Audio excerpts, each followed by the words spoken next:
be deployed. This next scene, you'll see the arm actually coming off of the telescope, followed by Scooter flying us away. You know, it's amazing to look out and see this massive object in the payload bay as it floats right across our window. I think everyone on the flight deck ducked as it went by. Because then we had the photo frenzy as everybody got up there to take photos of this amazing event as we just watched it pirouette in space out in front of us as we said goodbye.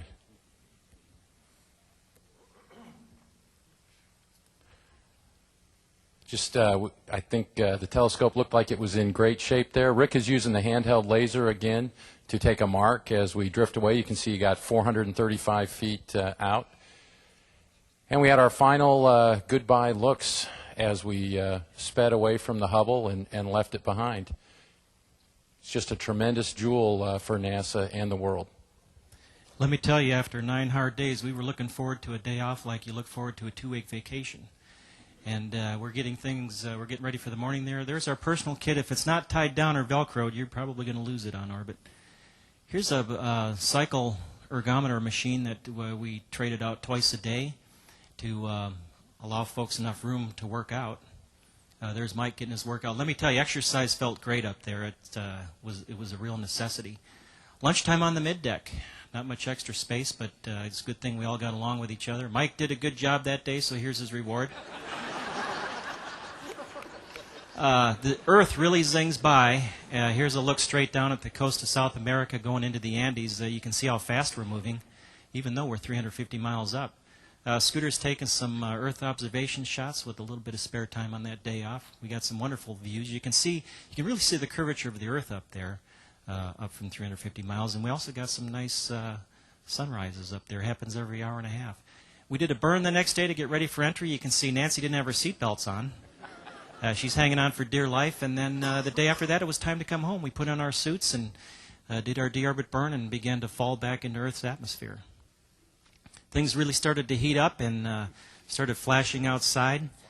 You're going to see in this next shot that Rick is looking at the vertical tail in his mirror. He asked me to look back there and see how it was glowing white hot, and I said, no thanks, buddy. Some things you just don't want to see.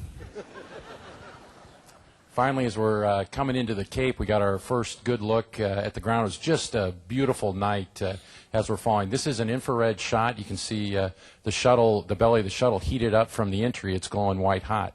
As we rolled around and lined up with the runway, called down to the ground, field in sight on a beautiful night, 300 feet, Digger puts down the landing gear. You can see that they appear dark and cold from being stowed up in the belly.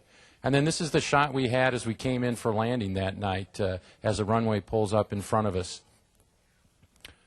Just pull the nose up, try and touch down as gracefully as you can with a 225,000 glider brick.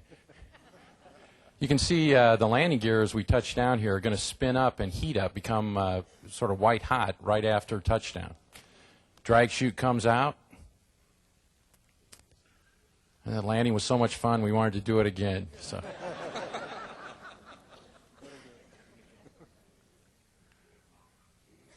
It's really amazing to me to think that, an hour earlier we were going 5 miles every second.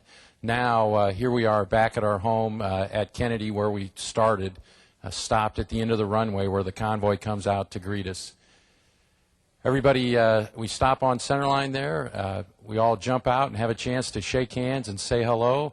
Administrator came to greet us, and we really enjoyed that. Just super to get a chance to look out at the vehicle that took you to space and brought you back.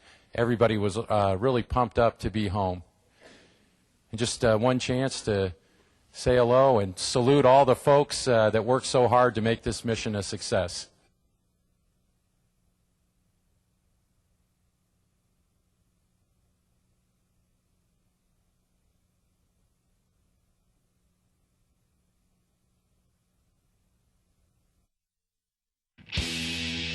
www.nasa.gov/collaborate. Your connection